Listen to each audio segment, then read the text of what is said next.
এ ভাই এটা কি করেন ভাই?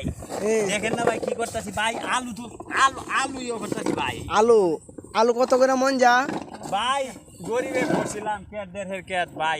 আলু তো আল্লাহ ভালোই দিছে, কিন্তু মানুষের তো দর দিতেছে না ভাই। দর কত করে যেতেছে ভাই আশা করছিলাম 1200 টাকা মন বেচবো, এখন তো 700 600 টাকা এরকম। কিন্তু আমার খেত পরিশ্রম করছি বেশি, খরচ করছি বেশি, কিন্তু দাম পাইতেছি না ভাই। আল্লাহ আলু কেমন হয়েছে আলু তো দিছে ভাই, করাতে 500 মন হইব। কইলে কইবেন গপ করি। আলু দেখছুন না ভাই, আলুর সাইজ দেখছেন ভাই? হ্যাঁ আলু মাশাআল্লাহ, তো আলু তো অনেক বড়। আর আলু খুব স্বাদ ভাই। সারা সিদ্ধের আলু খাইলে মনে করুন একবার খাইলে 6 বার মন চায়। তার মানে আলু আপনার না আমারও মানে কি গো, তুমি কাম করো না কেন? ওই বেটি তুমি কাম করো না কেন? তোমার আজকে আলু বাস্তা তুমি পয়সা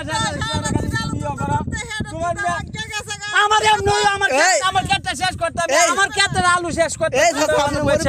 আপনি মরিবিরা লও কথা বলতে একটু শুরু মুরব্বিরা দেখেন না কিটা করতেছে। আলু দিয়ে আপনি খালাইছেন আমার আলু দেখছেন, ব্যক্তি আলু আমার ভালাই দিছে। আপনি কোন জায়গা দাম ফিরে দিয়েছেন ফালতো না। আলু আমার ভালাই দিছে। ও মন্দির আরে অভিশাপ দিয়ে মেলারে তোমার বাপ তুলবো, তোমার মা তুলবো, তোমার আবি গোষ্ঠী তুলবো।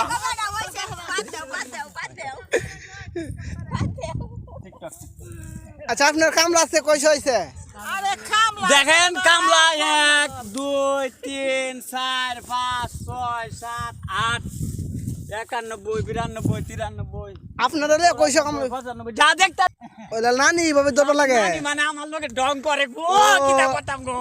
বাদ দাও।